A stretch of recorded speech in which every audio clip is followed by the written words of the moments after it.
নমস্কার বন্ধুরা, স্বপ্নের রান্নাঘরে আপনাদের সবাইকে স্বাগত জানিয়ে আজ আমি আবারও একটা নতুন রেসিপি শুরু করতে চলেছি। আজ আমি তৈরি করছি মিষ্টি দই। যে কোনো পাত্রে এই মিষ্টি দই খুব সুন্দরভাবে বসে গেছে, দেখেই বোঝা যাচ্ছে খুবই সুন্দর হয়েছে। আর এই দই বসানোর জন্য সঠিক কয়েকটা উপকরণ লাগবে, দিলেই দই একটুও বসানোর সময় কোনো অসুবিধে হবে না। আজ আমি সেই মিষ্টি দইটা তৈরি করে দেখাবো যে কোনো পাত্রে এইভাবে মিষ্টি দই তৈরি করা যায়।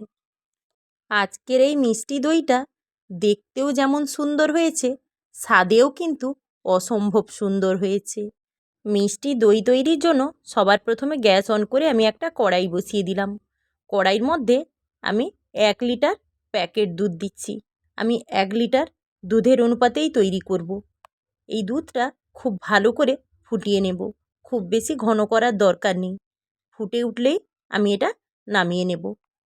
দুধটা অনবরত নাড়াচাড়া করে ঠিক এইভাবে ফুটিয়ে নিয়েছি অল্প কিছুক্ষণের জন্য। এবার আমি আরেকটা কড়াইয়ের মধ্যে দিয়ে দিলাম 1 লিটার জল। এবার 1 লিটার জলটা উষ্ণ গরম করে নেব। জলটা উষ্ণ গরম হয়ে গেলে এবার ঢেলে নিলাম। এবার আমি কড়াইয়ের মধ্যে দিয়ে দিলাম ছোটো বাটির 1 বাটি চিনি। চিনিটাকে একদম আঁচ কমিয়ে ঠিক এইভাবে নাড়াচাড়া করব। এক সময় চিনিটা গলে গিয়ে ঠিক এইভাবে কালার হয়ে যাবে। এই কালারটা দইয়ের যে লাল রঙটা সেটাই তৈরি করতে সাহায্য করবে। ঠিক এইভাবে অনবরত নাড়াচাড়া করতে হবে, একদম আঁচ কমিয়ে। চিনিটা ঠিক এইভাবে রং হয়ে এলে প্রথমেই আমি গুঁড়ো দুধটা যে গুলে রেখেছিলাম সেটাই দেব। তারপরে দিয়ে দেব প্যাকেট দুধটা যে গরম করে রেখেছিলাম, তারপরে সেটা দেব। দুধটা খুব সাবধানে ঢালতে হবে। এই রং করা চিনির মধ্যে দুধটা দিলে খুব তাড়াতাড়ি উথলে পড়ে, সেই জন্য খুব সাবধানে দুধটা দিতে হবে যাতে পড়ে না যায়, সেদিকে খেয়াল রেখে। প্রথমে গুঁড়ো দুধটা দিয়ে দিলাম, গুলে রেখেছিলাম সেটাই দিয়ে অনবরত নাড়াচাড়া করে আগে এই চিনির যে রং তৈরি হয়েছিল তার সঙ্গে খুব সুন্দর করে মিশিয়ে নিতে হবে। তারপরে আমি দিয়ে দেব যে দুধটা গরম করে রেখেছিলাম, সেই প্যাকেট দুধটাই দিয়ে দিলাম। এবার সব কিছু খুব ভালো করে অনবরত নাড়াচাড়া করে মিশিয়ে নিতে হবে। বাড়িতে মিষ্টি দই তৈরি করতে গিয়ে আমি দুধ অনেকবারই নষ্ট করে ফেলেছি।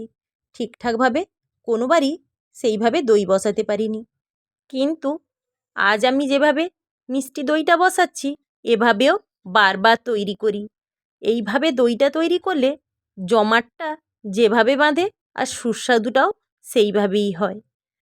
যে কোনো পাত্রেই দইটা ঠিকঠাকভাবেই বসে যায়।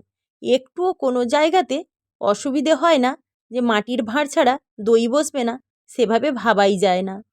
এতটাই সুন্দরভাবে বসে যায়, এটাকে একবার তৈরি করলে দিলেই বোঝা যাবে। বাড়িতে যে কোনো অনুষ্ঠানের সময় বাড়িতে ঠিক এইভাবেই আমি দই তৈরি করি। অনবরত নাড়াচাড়া করার পরে দুধটা ঠিক এইভাবে আবার ফুটে উঠেছে। এর মধ্যে গোটা কয়েক এলাচ থেতো করে দিয়ে দিলাম, আর দিয়ে দিলাম স্বাদ অনুযায়ী চিনি। চিনি আর এলাচটাকে খুব ভালো করে নাড়াচাড়া করে মিশিয়ে নেব। আর বেশিক্ষণ এটাকে ফোটাবো না, আর অল্প কিছুক্ষণ ফুটিয়ে নিলেই দইয়ের জন্য দুধটা পুরোপুরি তৈরি হয়ে যাবে। চিনি আর এলাচ দেওয়ার পরে ঠিক এইভাবে একবার ফুটে উঠলেই গ্যাসের ফ্লেমটা অফ করে দেব। এবার দুধটাকে ঠান্ডা করে নিতে হবে। ঠান্ডাটা ঠিক সেইভাবে হবে দুধটা যেন হাত দিয়ে বোঝা যাবে হাতটা গরমটা সহ্য করতে পারছে। ঠিক সেইভাবে দুধটা ঠান্ডা করে নিয়েছি। দই বসানোর জন্য 3টে জিনিস ঠিকঠাক দরকার। দই বসানোর জন্য প্রথমেই হলো দইতে যে গুঁড়ো দুধটা ব্যবহার করছি সেটা যেন দই বসানোর জন্যই হয়। দোকান থেকে এই দই বসানোর জন্য দুধ বললে এই সাগর দুধটাই দেয়। সেটা 1 কেজিতে 100 গ্রাম লাগে। ঠিক সেই অনুপাতে গুঁড়ো দুধটা উষ্ণ গরম জলে মেশাবো। আজ আমি 2 কেজি দই তৈরি করব। তার জন্য আমি 1 লিটার লিকুইড দুধ নিয়েছি, আর এখানে দুধটা প্যাকেট দুধই নিয়েছি, আর নিয়েছি 1 লিটার জল। তাতে আমি 200 গ্রাম গুঁড়ো দুধ মিশিয়ে নিলাম। আর আমরা যেটা দই বসানোর জন্য দইটা ব্যবহার করব সেটা কিন্তু টক দই নয়। টক দইটা শুধুই টক দই বসানোর জন্য, আর মিষ্টি দইয়ের জন্য মিষ্টি দইটাই লাগে। পরিমাণ মতো মিষ্টি দই নিয়ে নিলাম। এবার এটাকে খুব ভালো করে ফেটিয়ে নেব। ফেটানোটা যতটা সুন্দর হবে ততটাই দুধের সঙ্গে দইটা মেশানো যাবে।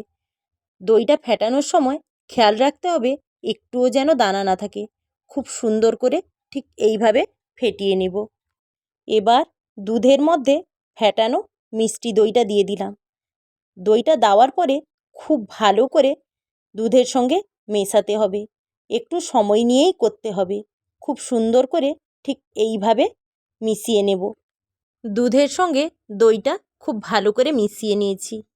এবার এই দই বসানোর জন্য আমি এখানে দুটো মাটির পাত্র নিয়েছি আর একটা পাথরের পাত্র নিয়েছি। আরগুলো আইসক্রিম আর দইয়ের আগের কৌটো নিয়েছি। এবার সেইগুলোতে খুব ভালো করে বসাবো। আগে সবগুলোতে ঠিকঠাকভাবে এই দুধটা দিয়ে দেব। প্রায়ই বাড়িতে ছোট ছোট অনুষ্ঠান লেগে থাকে, আর এই ছোট ছোট অনুষ্ঠানে ঠিক এইভাবে দই বসিয়ে খাওয়াতে পারলে একবার এই স্বাদ মুখে লাগলে বারবার খেতে তো ইচ্ছে করবেই। ঠিক এইভাবে দই বসালে দইয়ের স্বাদ গন্ধ এতটাই সুন্দর হয়, এটাকে একবার তৈরি করলে দিলেই বোঝা যাবে যেটা কতটাই সুন্দর হয়। সবগুলোতে খুব ভালো করে দুধটা ঢেলে নিলাম। এবার এইভাবে অ্যালুমিনিয়াম ফয়েল দিয়ে খুব সুন্দর করে চারিদিক খুব ভালো করে মুড়িয়ে দেব। একে একে সবগুলো পাত্রের মুখ ঠিক এইভাবে এই অ্যালুমিনিয়াম ফয়েল দিয়ে মুড়িয়ে নিয়েছি। এই পাত্রগুলোকে এবার একটু গরমে রাখতে হবে। এখন প্রচুর গরম পড়েছে, তার জন্য খুব বেশি গরমে ঢেকে রাখার দরকার নেই। যে কোনো একটা কাপড় দিয়ে ঠিক এইভাবে ঢেকে 8 ঘন্টার জন্য রেখে দেব। 8 ঘন্টা পর এবার এই কাপড়টা সরিয়ে দেখে নিতে হবে দইটা কতটা জমাট বেঁধেছে। যে কোনো পাত্রেই দইটা খুব সুন্দর করে জমাট বেঁধেছে। এটা আমি একটা বড় বাটিতে দিয়েছিলাম, সেটাও খুব সুন্দর করে হয়ে গেছে। আর একটা এই যে দইয়ের কাপ ছিল তাতেও খুব সুন্দর করে হয়ে গেছে। এবার এগুলোকে আর বেশি নাড়াচাড়া করব না। এটাকে বেশ কিছুক্ষণের জন্য এবার আমি ফ্রিজে রেখে দেব। সবগুলো পাত্র ফয়েলে মুড়িয়েই আমি ফ্রিজের মধ্যে রেখেছিলাম। দিলে কি হয়, আলাদাভাবে আর ঢাকা দিতে হয় না। ঠিক এইভাবে বেশ কিছুক্ষণ ধরে আমি এটা ফ্রিজে রেখে দিয়েছিলাম। এটা আরও অনেকটা সুন্দরভাবে জমাট বেঁধে গেছে। এবার পরিবেশন করা যেতে পারে। একটা পাত্র থেকে কেটে দেখতে হবে যে এটা কতটা সুন্দর জমাট বেঁধেছে। দেখেই বোঝা যাচ্ছে দইটা কতটা সুন্দরভাবে জমাট হয়েছে। আমার এই ভিডিওটা আপনাদের যদি ভালো লেগে থাকে আপনারা অবশ্যই লাইক, কমেন্ট, শেয়ার করবেন। আর নিত্য নতুন রান্নার ভিডিও পেতে আমার চ্যানেলটিকে অবশ্যই সাবস্ক্রাইব করবেন। আর যারা ফেসবুকে দেখছেন তারা পেজটি অবশ্যই ফলো করে দেবেন। আমি ফিরে আসছি আবারও নতুন নতুন রান্নার রেসিপি নিয়ে।